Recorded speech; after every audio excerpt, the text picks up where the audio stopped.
नमस्कार मित्रांनो, तर आज मी बनवत आहे घरी पनीर चिल्ली. तर दुसरा ब्लॉग आहे हा. सो पनीर चिल्ली बनवत आहे. जे पनीर आहे मी ते घरीच केलेलं आहे. हे बघा स्पॉन्जी झाले.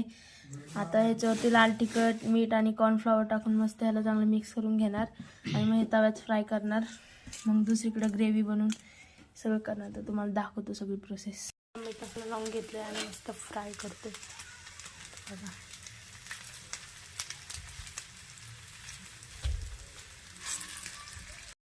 ग्रेव्ही करायला तर मी कढई ठेवली मस्त गरम गरम. त्याच्यात तेल टाकून मस्त परतून घेऊया सगळं. झालेली आहे आपली पनीर चिल्ली रेडी.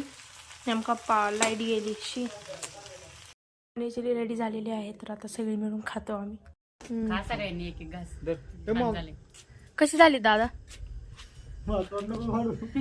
मग सांग कशी झाली? छान झाली ना? छान झाली ना? बघा रेडी झालेली आहे चिल्ली. खाल्ली. आता जेवण करतोय भाकरी आणि दुधी भोपळ्याची भाजी. सो भेटू पुढच्या ब्लॉग मध्ये. बाय.